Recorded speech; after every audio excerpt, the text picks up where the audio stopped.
దెయ్యం ఉన్న ఇల్లు. ఒకప్పుడు ఒక చిన్న గ్రామం ఉండేది. ఆ గ్రామం చివర్లో ఒక పాత ఇల్లు ఉండేది. ఆ ఇల్లు చాలా రోజులుగా మూసి ఉంది. ఎవరు వెళ్ళినా తలుపు స్వయంగా కరకరమని శబ్దం చేస్తుందని అందరూ చెప్పేవారు. గ్రామంలో రాము అనే ఒక చలాకీ అబ్బాయి ఉండేవాడు. అతనికి భయమనేది ఉండేది కాదు. ఒక రోజు అతను అన్నాడు, దెయ్యాలు లేవు. నేను ఆ ఇంట్లో రాత్రంతా ఉంటా, చూద్దాం ఏం జరుగుతుందో. అందరూ ఆశ్చర్యపోయారు. రాత్రి రాము ఒక చిన్న దీపం, పాలు, బిస్కెట్లు తీసుకుని ఆ ఇంట్లోకి వెళ్ళాడు. ఇల్లు లోపల చల్లగా ఉంది. గోడలపై పాత చిత్రాలు ఉన్నాయి. దీపం వెలిగించి కూర్చున్నాడు. మెల్లగా గాలి వీసింది. తలుపు కొంచెం తెరుచుకుంది. మెల్లగా లాలా లాలీ లాలీ అనే జోలప పాట వినిపించింది. రాము భయపడి, ఎవరున్నారు అని అడిగాడు.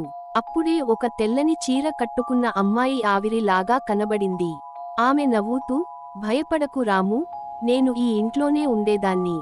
ఎవరూ నాతో మాట్లాడరే అంది. రాము ఆశ్చర్యపోయాడు. నువ్వు దెయ్యమా అని అడిగాడు. ఆమె నవ్వింది, అవును, కానీ చెడ్డ దెయ్యం కాదు. నా ఫోటోలు ఎవరూ చూసుకోరే, అందుకే కొంచెం పాట పాడుతూ ఉంటాను అంది. రాము ఆమెతో మాట్లాడి మరుసటి రోజు ఆ ఇంటిని శుభ్రం చేశాడు. గోడలపై ఉన్న ఫోటోలను అందంగా తుడిచాడు.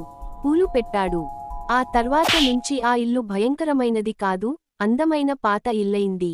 గ్రామంలోని పిల్లలు అక్కడ ఆటలాడేవారు.